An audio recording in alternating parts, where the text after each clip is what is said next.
So for those of you who are here with us right now, and for those of you who will be joining the recording later when this is on demand, welcome. Thank you so much for coming today. We greatly appreciate your time. To give you an introduction, my name is Laura Keeler. I'm one of the law practice advisors at LCL Mass LoMAP. For those of you who may not know, Lawyers Concerned for Lawyers is a nonprofit that serves the legal professionals in Massachusetts with free and confidential services. Part of that is our side for LoMAP, which is the Law Office Management Assistance Program. Again, we offer consultations, a range of services, support groups, webinars for busy lawyers, a number of things. If you'd like more information on LCL, see lclma.org, and for Mass LoMAP, masslomap.org, or you can also contact me afterwards. Happy to tell you more about it. Wanted to let you know about this series. This is the Law Practice Management Speaker Series. This is our third one. We are doing this for the Hampshire County Bar Association, and we are absolutely delighted to have such fantastic speakers. These are both local and national experts for a series of 6 talks that are designed to help solo and small firms improve practice management. Sessions will be recorded and available for those who register. And to give you a brief background, this program started in January. So far, we've had Zoom best practices and paperless practices. Today, we're delighted to have Robert Plotkin, and I'll tell more about him in a moment. We also have 3 more coming in the series on practice management and well-being, billing best practices and benefits of law practice management series. So I know that this is going out to the Hampshire County Bar. Please check your email and sign up for the link. If you sign up for one, you will sign up for all the sessions at once, which will be great. Now, to tell a little bit more about today. Today, Robert has the great task of telling us about making technology work in your practice. And to give a little bit of background on Robert, Attorney Plotkin is recognized as a leading patent attorney in the US. He is, for example, a recognized leader in the response to Alice Corp versus CLS Bank decision of the United States Supreme Court. He has often been cited as an expert on Alice on the leading patent blog, IP Watchdog, where he has been featured with the former Chief Judge of the Federal Circuit Court of Appeals and the former US Commissioner for Patents. He has enabled his clients to obtain software patents even after the Alice decision. He is the founder of Robert Plotkin PC, which has been recognized as a go-to law firm for leading technology companies by American Lawyer Media. He has nearly 2 decades of experience as a practicing patent lawyer representing clients worldwide. He's a graduate of MIT and the BU School of Law. He's a faculty member at MCLE's annual Intellectual Property Conference, faculty member at Practicing Law Institute, was a lecturer for 6 years at the BU School of Law, where he designed and taught an advanced course in software in the law. And as we were just talking a little bit before the program, he also has a coming program for MCLE. So incredibly busy man, incredibly accomplished. Robert, we are delighted to have you with us today as part of the speaker series. And I will turn it over to you for doing this. I just want to note too, for people that are watching, if you have questions, we're going to have a presentation first and then questions and answers at the end. So please submit your questions to the chat and then I will read them at the end. Robert, thank you so much for being with us today. Thanks, Laura. Thanks for having me. I'm really glad to be here. This topic of how to integrate technology into your law practice and make it work for you is something that I'm very passionate about. I don't just talk about it, I've lived it. I've been, the bio you read was a little bit outdated. I've now been a lawyer 25 years. About 20 of those have been as either a solo or small firm practitioner. I'm now in a 2-lawyer firm with a partner of mine. Yeah, I worked at a couple of bigger firms in Boston, but then went out on my own in 2000, was solo for 17 years, and then formed Blueshift IP with my partner in 2017. So I am one of you. All of you small and small firm and solo practitioners out there. I have tried about every type of technology and every configuration, had lots of successes and many failures. And I'm hoping, to help you benefit from the successes and avoid the failures. It's so easy to do.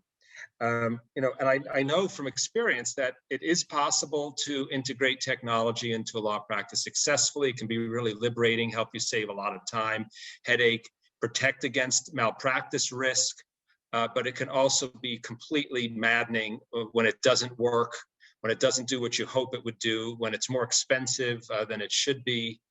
And the other thing I really want to stress, and I'm going to stress throughout the presentation, and it's why I call making it work within your practice or integrating technology into your practice, is that I think that whatever your own practice of law is should be paramount. I'm not asking or suggesting that you change how you practice law. And really, if technology is to be successful for lawyers, the technology should be in service of your practice of law. I'm just going to keep repeating this in many different ways, because sometimes when technology drives the practice or the business, that's when things go wrong.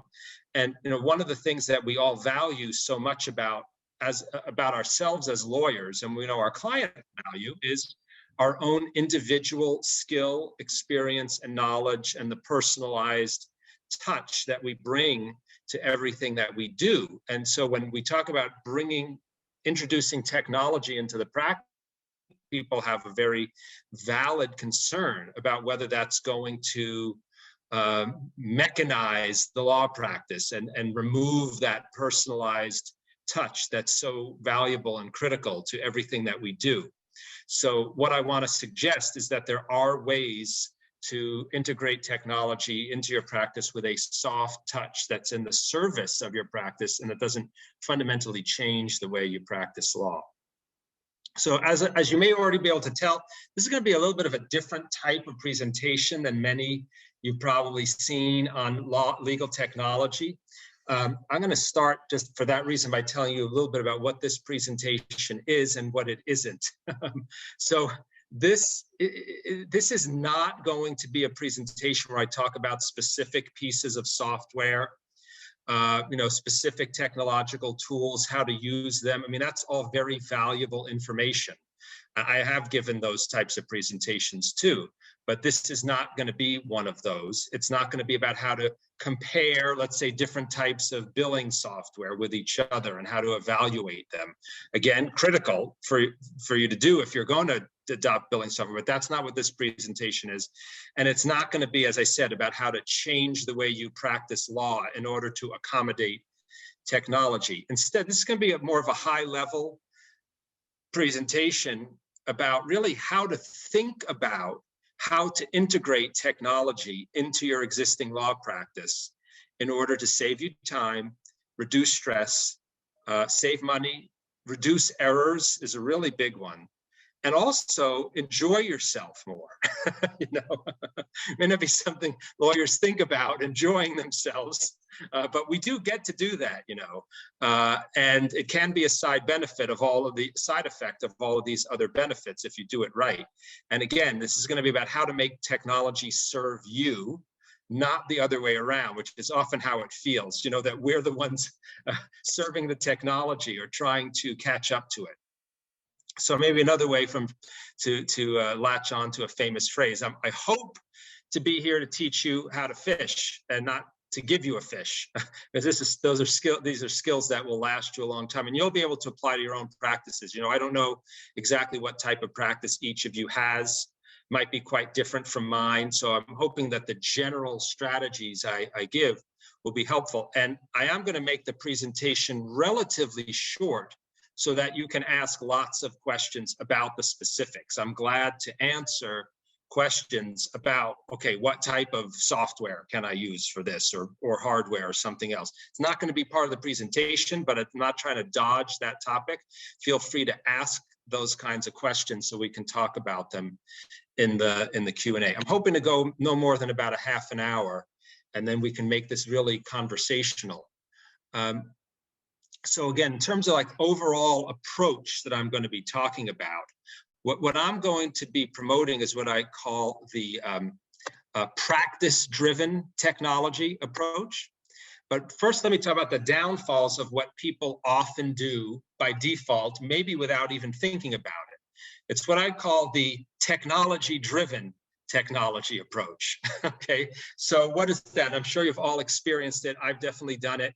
You know, when you engage in the technology-driven technology approach, you buy some piece of technology first, and then you figure out what you're going to do with it. You buy it. Why? Because it's been advertised. Maybe other people you know have used it and raved about it. Maybe you feel some social pressure to catch up and buy this thing, this piece of software or hardware. Then it's sitting there, and then you try to figure out, what am I going to do with this thing? That's technology driven. Or you buy something that you do have a legitimate, real use for, you know what you want to use it for, but then it's got 20 other features. And maybe without consciously thinking about it, you start using those other features that it has, even though you don't really need them. That's very easy to do. Another thing, and again, I've done this for sure, succumb to the economists maybe in the room will know the sunk cost fallacy, which is where you say to yourself, I just spent a lot of money on this technology, and by gosh, I am going to keep using it until I earn my money back. So now, of course, if it's not doing anything valuable for you, you're never going to earn your money back. But it's it's very hard, you know, to be more serious. It's hard to spend a lot of money on something, find that it's not being valuable, and then cut your losses and say, I'm getting rid of this thing, I'm selling it, I'm just going to stop using it. I mean, that's a hard thing to do. It's a blow to your ego, even though rationally, we know that the sunk cost fallacy is a fallacy for a reason. The fact that you've spent the money on this thing doesn't mean it's valuable if it's not doing anything valuable for you. So, you know, the first thing I would say is, and again, I admit that I've done all of these things. I don't even want to tell you how much money at some points I've sunk into technology projects, is to not be hard on yourself if you've done these kinds of things. Maybe you're in the middle of one of these projects right now, or you've got a device, a scanner or something else sitting off in the corner, you know, gathering dust. You know, these shiny objects can be very attractive. There's huge amount of marketing that's put into trying to convince us that we need every new technology tool out of that's out there. So, you know, don't be too hard on yourself. We're up against a lot of forces pushing us to constantly adopt new technology. And so, I mean, I probably don't need, I have listed here some of the pitfalls. I probably mentioned them already. Wasted time, wasted money, time lost trying to use features you don't need. There can even be, you know, malpractice risk. If you introduce a new piece of technology that you're using to, I don't know, generate documents or update data, and it does that in some inaccurate way, you know, you might be introducing malpractice risk where it didn't exist before. I mean, another example is, I know for, let's say, when you're trying to go paperless to any extent. I mean, I went paperless about 15 years ago, which is long before many people did. But one things I found when I started doing that was, you know, people would talk about paperless as, oh, you'll never lose a file when it's paperless. Well, that's true, but files are out of sight when they're paperless, when they're on your computer. It's easy to lose track of the fact that they exist when they're paperless. When you've got a file sitting on your desk, that serves as a visual reminder that it's there and there's something you need to do with it. So there are risks to paperless in terms of forgetting to do things and missing deadlines if you don't set up those paperless systems with a lot of forethought. And then the other thing, you know, what you may think about is if you encounter these problems repeatedly, you may just lose the motivation to adopt other technology and say, forget it, I tried it already, I had this project, it was horrible, I'm just going to keep doing everything manually forever. And I'd encourage you to not go, just as I'm suggesting not to go to the extreme of buying every new tool, I'd encourage you to not go to the other extreme and just give up on technology completely because you've had some bad experiences with it. So what is this practice-driven technology approach? It's going to sound really simple and obvious when I say it, but in practice are where the challenges are. here's the elements, is that the needs and goals of your law practice should drive your adoption and use of technology, not the other way around, okay? So you identify the needs and goals of your law practice without thinking about technology at all, okay? Whatever, maybe you're doing trusts and estates and your need is to be able to gather information from your clients completely and efficiently. That might be a need. Now, that could be done without technology or with technology, right? Then once you've identified the needs and goals, and you might focus specifically or prioritize on pain points, you know, what are the needs that are causing you frustration, that are taking up a lot of your time, maybe that you're finding are prone to error, or that are very expensive. You know, those are the pain points of the practice. Anything that's keeping you up at night. And then, you know, identify ways in which your existing systems, I'm an engineer, so I say systems, what do I mean by systems? By your existing systems, your people, the tools or methods are falling short in some way in achieving the needs and goals that you've identified. It's only at that point that you might start evaluating technology, available technologies that might be able to address those shortfalls. Now, I'm talking about technology today, but technology, you don't necessarily have to jump to technology. You might find that training your existing people in a new way is sufficient for you to address those needs and goals. I'm only mentioning technology because it's the focus of this talk, but I don't want to suggest that you have to even jump to technological solutions to those problems in your law practice. Then you evaluate the technological tools for their ability to address the shortcomings you've identified. This is where you do your best not to get sucked in to the attractive features of the software, instead, and the 50 things it can do that have nothing to do with your own needs. Evaluate the ability of the tools to address the shortcomings in your law practice. Assess your available resources, the people you have, the time you have, the money you have. And sounds simple, but you can easily go over budget with technology. We know that from so many large corporations, from our Commonwealth of Massachusetts. You know how easy it is to go way over budget on projects. So you got to look at your available resources, fit, you know, within your time and people budget. And then, you know, at that point, when you've gone through that process, only adopt the technological tools that are necessary and to the extent necessary to address your needs within the constraints of your resources. Again, sounds simple in a way, but you're being driven by what you need. I can't tell you how many times I've spoken to people who have bought, I'll use a scanner again as an example. It's fairly low tech these days, but so many people I know have bought that scanner. They're so happy. And not that they never use it, but you know, it doesn't achieve all of the dreams that they hoped for it. Okay, I'm just gonna share one quick thing on the screen. I really like this quote from Stephen Covey, the productivity guru. The key is not to prioritize what's on your schedule, but to schedule your priorities. This is about scheduling time, but it's the same idea, really. You let your goals drive what you choose to do. And what he's saying is, you know, often you'll see a meeting or someone else has put a meeting on your calendar. There's other things to do, and then you start prioritizing around those. And then by the end of the day, you realize you haven't done anything that you really wanted or needed to do. So this is a mindset I'm trying to encourage of really being laser focused on what your firm's needs are.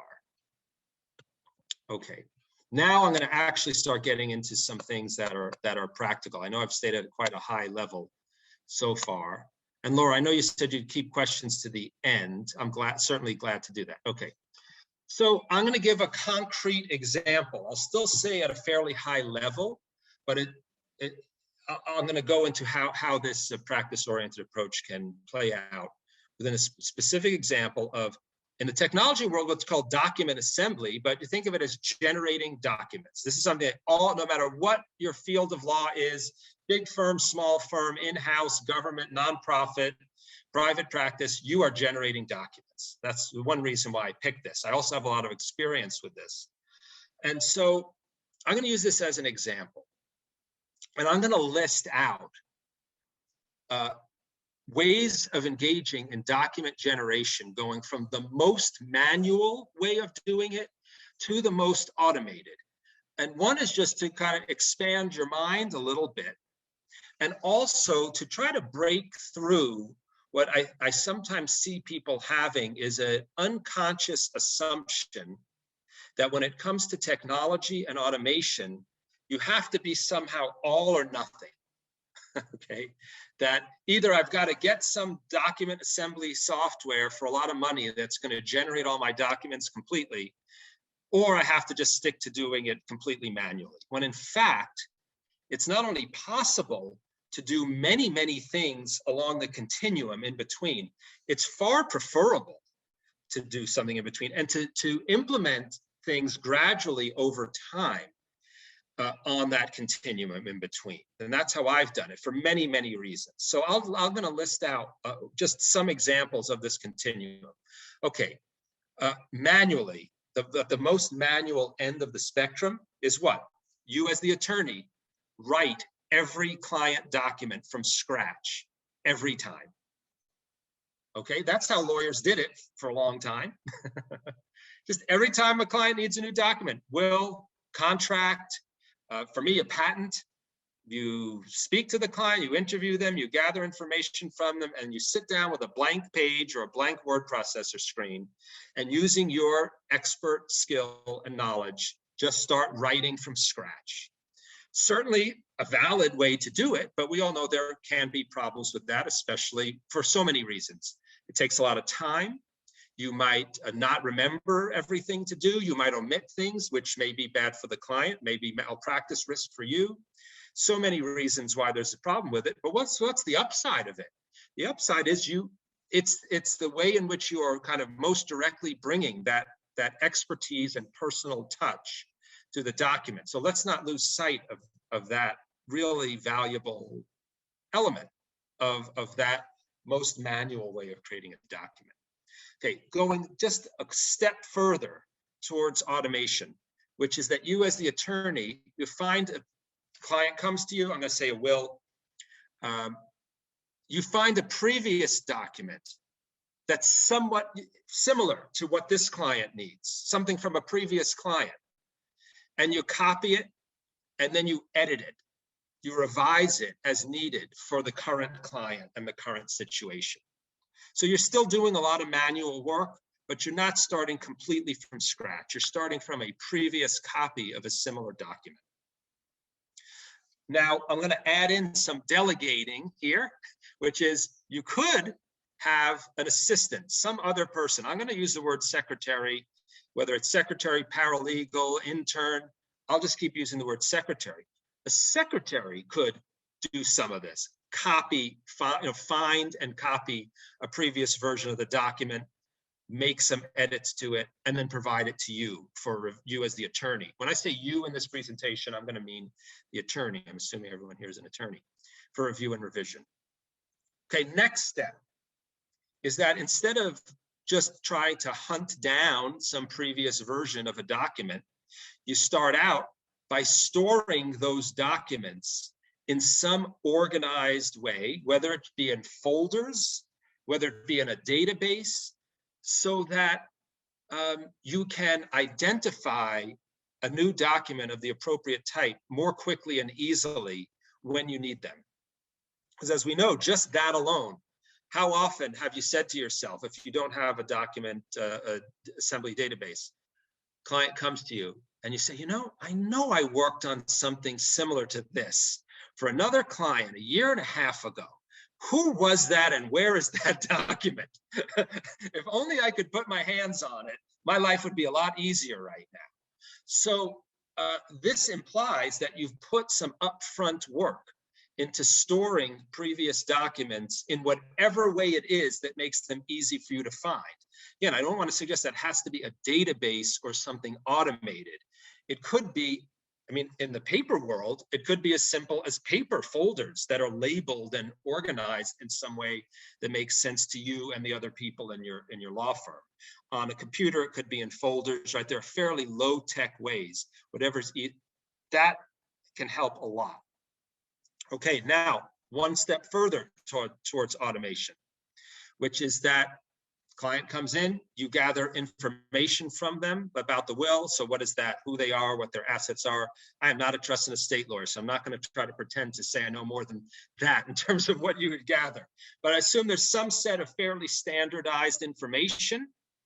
And then once you get that, instead of using it to edit a document, you enter that information into a database or some document assembly software, which inserts that information into a document template, produces the document template for you to review and revise manually in some way.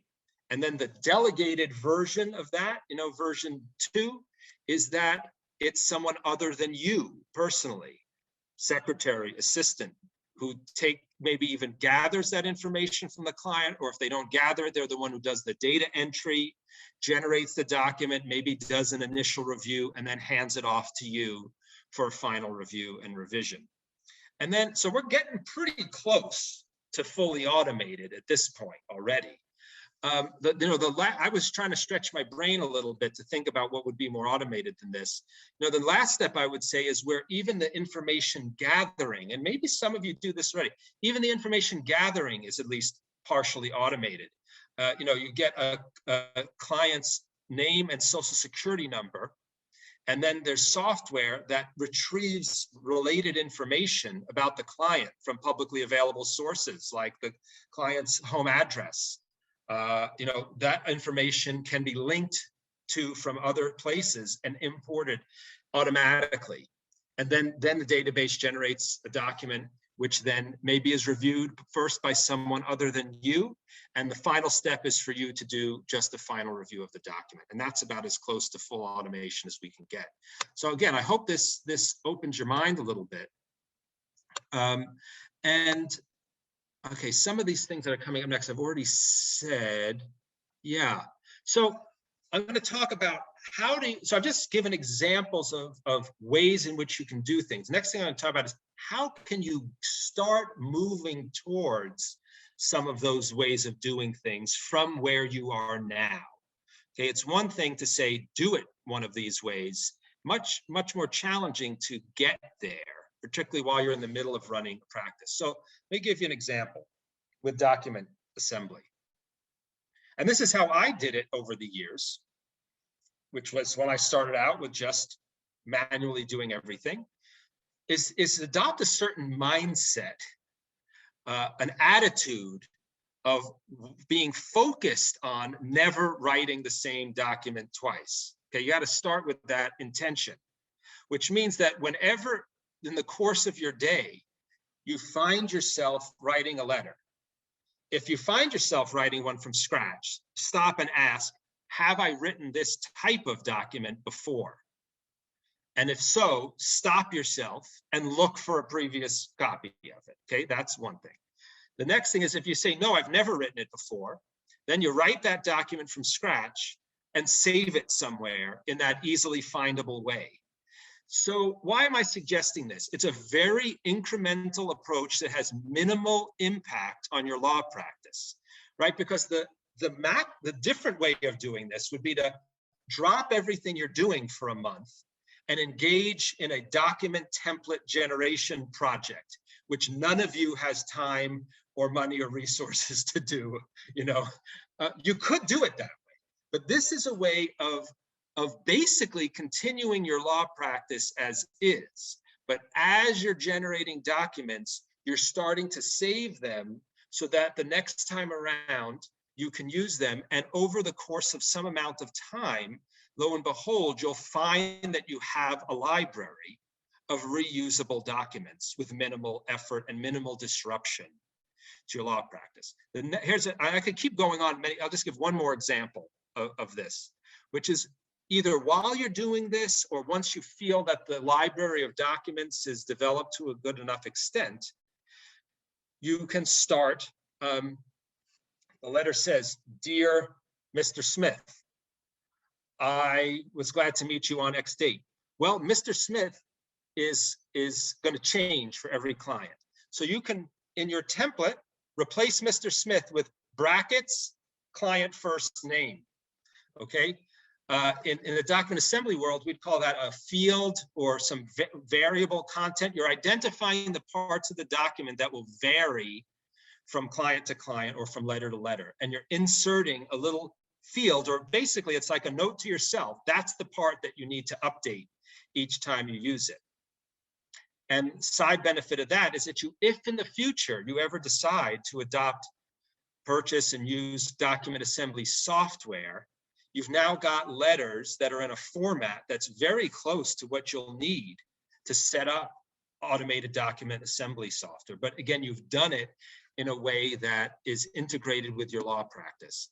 But so it's a step back. I'm using document assembly. This approach of kind of engaging your law practice, paying attention to what you're doing, and looking for opportunities to systematize and perhaps eventually automate what you're doing is just integrated into your day-to-day practice. So you can apply this to many things other than document assembly.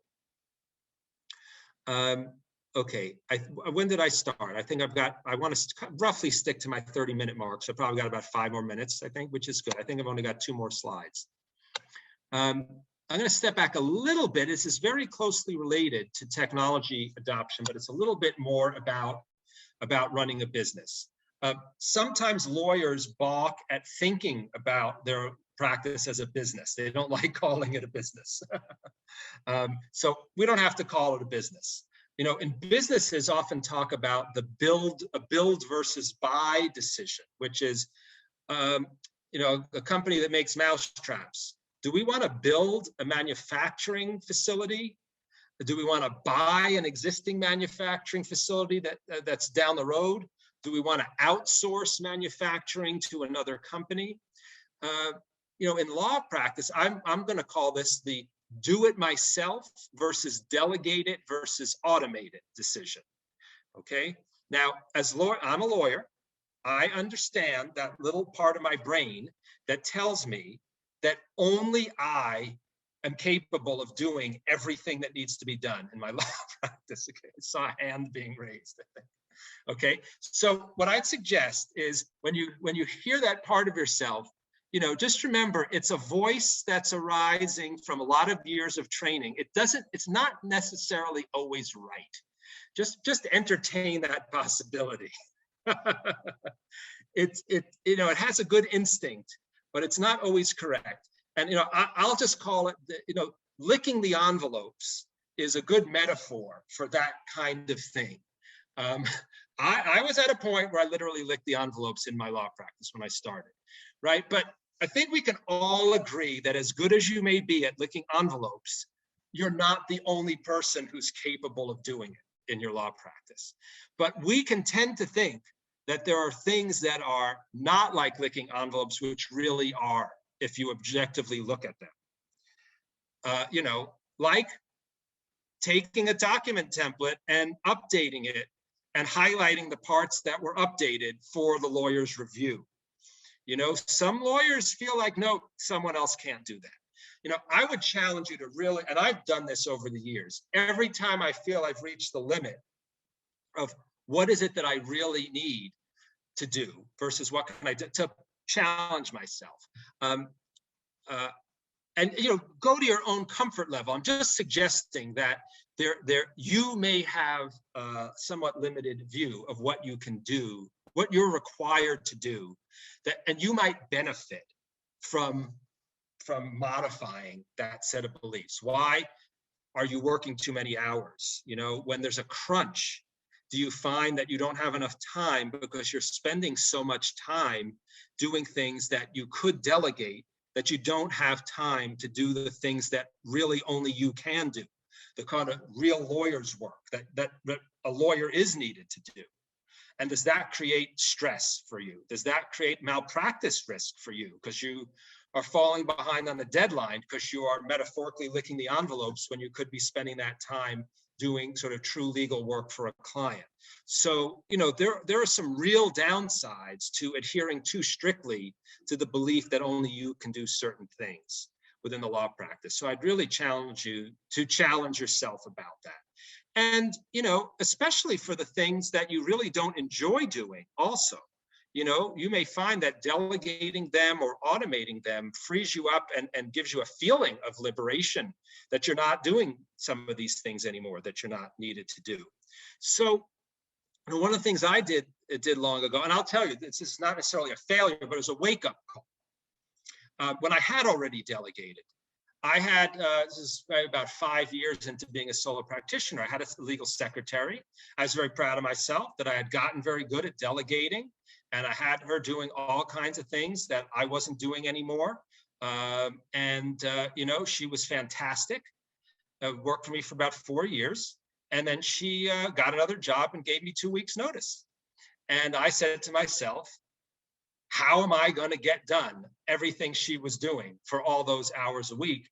All of the knowledge of how to do them is in her head, and her head is about to walk out the door. So, you know, so what did I do?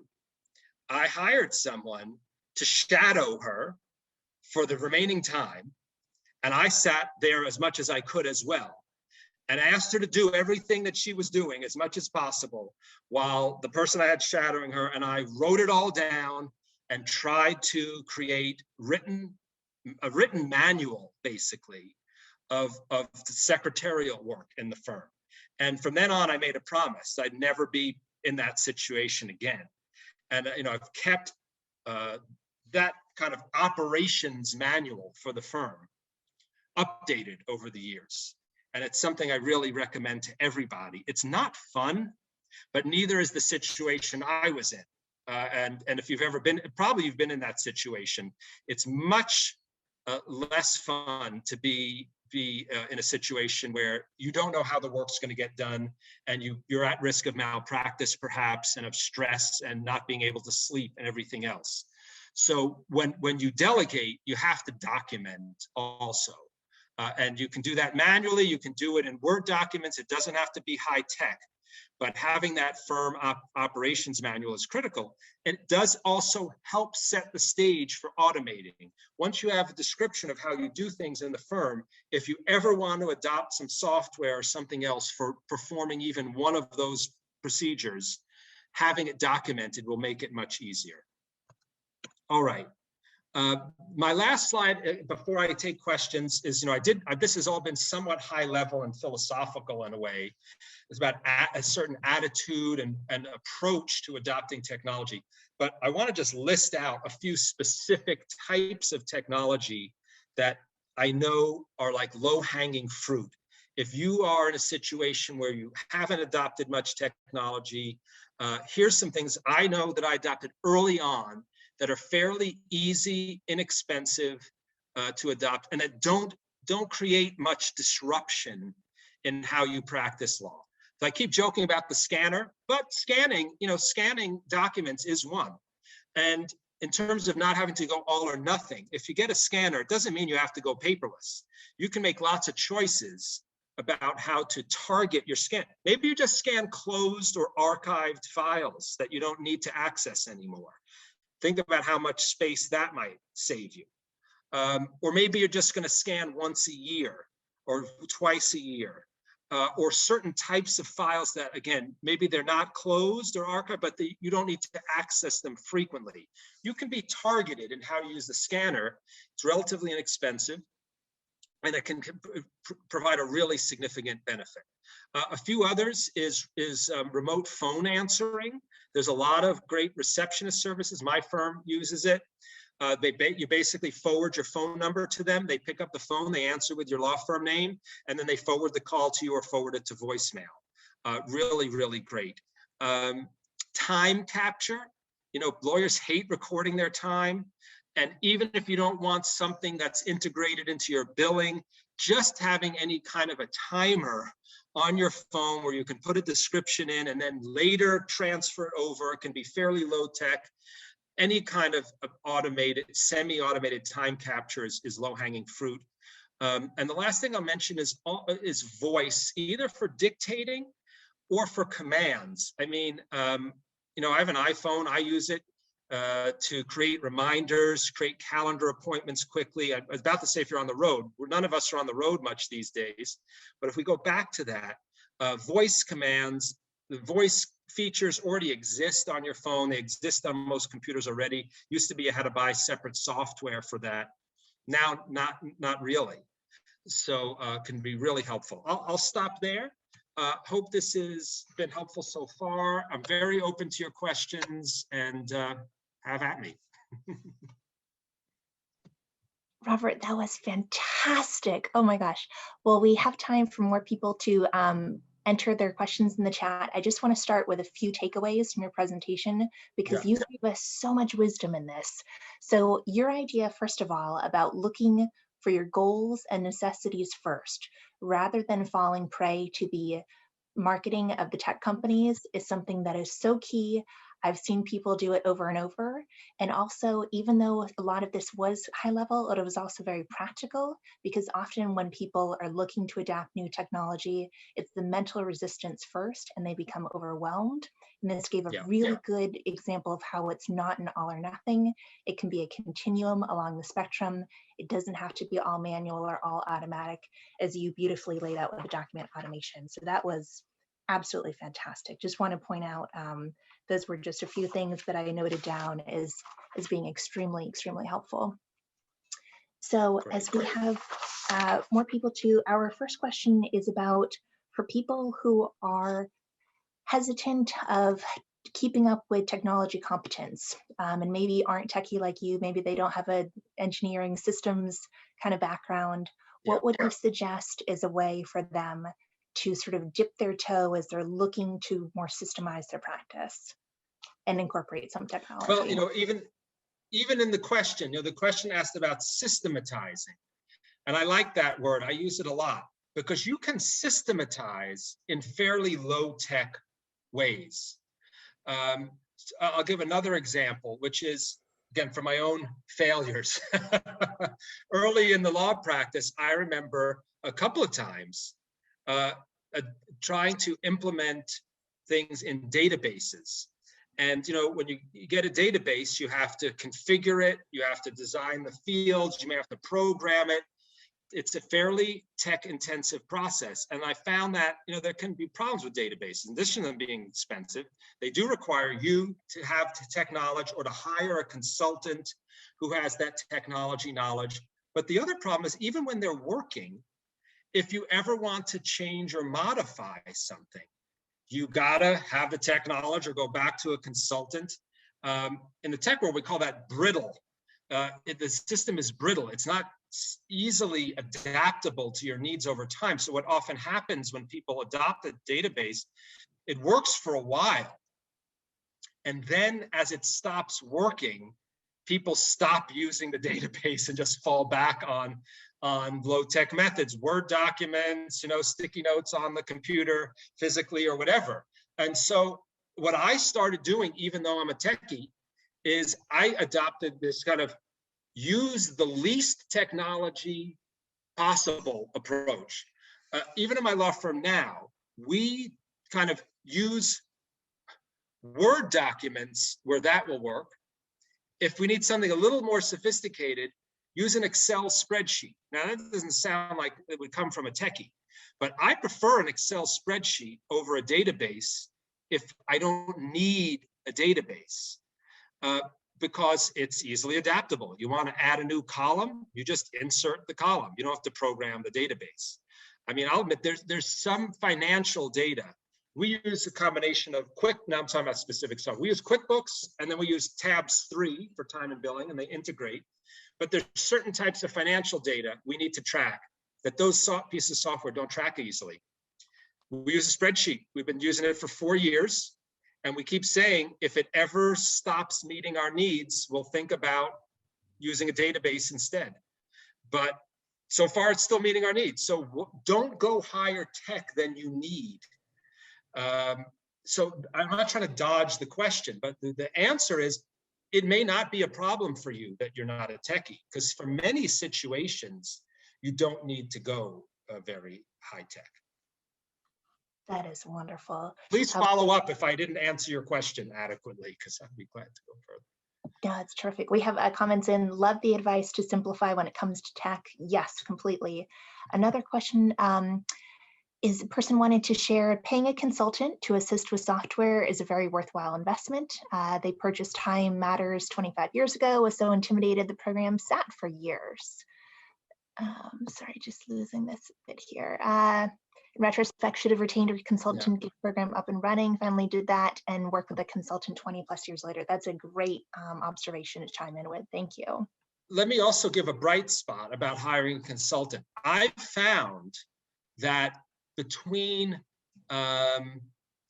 everything being more remote, not just during COVID, but even before that, I've used services like Upwork, which is just like a freelancer website where you can find freelancers, mostly who do tech-related work like web design. But it used to be that if you wanted to hire a consultant, you'd find like some large consulting company. It'd be extremely expensive.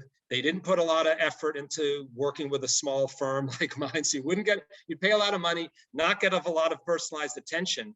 I've just found there's so many individual or small consultancy firms out there now that will pay attention to a solo or small firm, will give you individualized attention at a rate that you can afford. And because of everything being remote, you have a lot more options in terms of finding and hiring a consultant. You can hire someone in California, and they, for the most part, can do work on your computer remotely. So it gives you a lot more flexibility to find and retain the right person at the right price than even 5 years ago. That is great. Oh, and yes, we have another point. Great point, David. Agreed. That is super helpful to know about consultant options for small firms, Robert. Yes. And I want to say too, if you have thoughts on when finding a consultant for small firms, I know, like you mentioned, you use Tabs 3, great product, and they have a lot of certified consultants for their own products. Would you suggest that attorneys who are interested look for a product consultant specializing in what they are adapting, or sort of one that helps with overall like managed service provider for a small firm?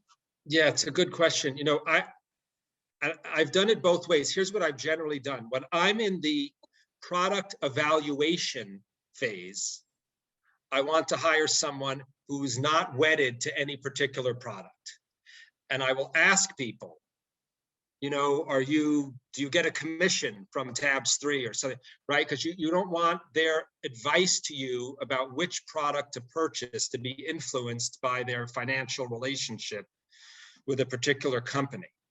So those people can be hard to find. I mean, I'm not blaming consultants, but lots of them for their own business do have financial relationships with specific vendors. But I try when possible, if I'm trying to evaluate which product to purchase, to find an independent consultant who can advise me independently, just like we lawyers are, not required to not have financial relationships so that we can be independent when advising our clients. Then once you purchase something like, Tabs 3 or whatever the software happens to be, then I think perfectly fine and probably advisable to hire someone who's got, Tabs 3 is a great product, but because it's been around so long, it's got so many features, it really needs an expert. My partner and I are both computer scientists. We don't try to dabble in configuring Tabs 3. But we have a consultant, and when we need her for a half an hour, she bills us for a half an hour, and it's not a huge expense. There was initial setup, and I don't remember what we spent, but I don't think we spent more than $1,000 or something on her fees. It might have been less initially to get everything configured in exactly the way we wanted. I don't want to quote specific prices, but ever since then, maybe a few times a year, we contact her for some need here or there, updating a billing template, and it's very, very worthwhile to have that expertise on call. Those are excellent points. Just to throw out too for people that may be listening later and wondering, if you're looking for an independent source to sort of help you as you're navigating the starts before choosing a specific vendor, that's something that Mass LOMAP can actually help with if we help with law practice management technology. So if you let us know, I'm having pain points with time tracking, billing, and accounting, or whatever it may be, we can get you set up with some resources to say, here are some players to look at. And again, very independent, no commissions, free. So that's another resource available for you too. Next question that people may be wondering about, Robert, is what if they're getting towards retirement? Is it still worthwhile for them to adapt this? And I know you talked some about the sunk cost fallacy, how there can be, wasted time. What do you think? If people are on the horizon within 5 years, is it still worthwhile to take some of these steps? I would think one major factor influencing that decision would be whether they are intending or hoping to pass the law practice on to someone, whether it be someone more junior in their practice or transfer it to another law firm. If they're really looking to just wind down and close down the practice entirely, I could see making some strategic decisions about how much to invest now in technology. But if they're looking to pass it on, then having systems in place can add to the financial value of the law practice if you're going to sell it. And I'm not an expert in that at all, but I know that when I was looking to partner a few years ago, before I partnered with my current partner, I did retain a lawyer who advises on law firm transitions. People like me looking to partner, looking to merge, looking to acquire law, all that. Talking to him about this aspect, and he confirmed that, law firms that have good systems in place, if you're going to sell the practice off or merge, you're more attractive and more financially valuable if you've got systems in place. Those are great points. And for thinking about not only what is helping your firm in the current moment, but as you said, thinking about long-term and making it more valuable, because I can see how someone who doesn't have very clear systems, it wouldn't be as attractive for someone looking to come in. So that's an excellent point there too. I mean, just talk serious nuts and bolts. I remember what he told me is, it's a law firm looking to acquire you, because so much of the value of a lawyer's practice is what's in their head and in the specific client relationship. Another law firm looking to acquire a practice is going to try to think about what continuing revenue will we get as a result of acquiring your practice. And if you're leaving personally and you're not leaving any systems behind, what's the likelihood that your clients are going to stay on with the new firm that's acquired you? They're probably going to go pretty quickly to somebody else, in which case the new firm's not going to gain much ongoing revenue from having acquired you at that point. So the systems help. That's a great one. Next question is about what should they do if they're looking at needs and goals and they're having a hard time prioritizing? Do you have thoughts on that? I'm saying this somewhat tongue in cheek, but when you're woken up in the middle of the night in a cold sweat, ask what it is that just woke you up, and that'll tell you what your needs are.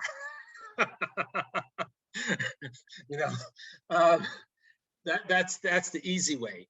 When I mentioned pain points earlier, and you could, pay attention, take notes. I mean, in the more serious way of answering this is what is taking up a lot of your time that either you don't want to take up your time or that shouldn't take up your time because someone else can do it. What are the things in your practice? I mean, are there errors of a certain kind that are being made frequently? That's a great opportunity to pinpoint what's the cause of those errors, and can we systematize things in a way that could help reduce those kinds of errors? So this is just, what's costing you a lot of money? I mean, do you have staff people? And do you think, whether from experience or gut feeling, they're spending too much time on certain projects? Why are they spending so much time? I think they should get stuff done in an hour that they're doing in 2 hours.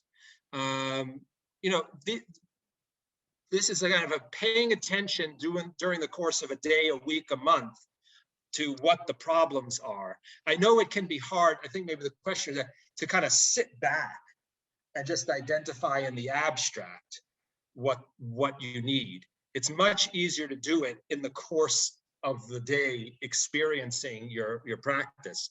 And then again, if you have other people, whether they're partners or staff or whatever, ask them. You know, you may find out that people have their own frustrations that you're not aware of also.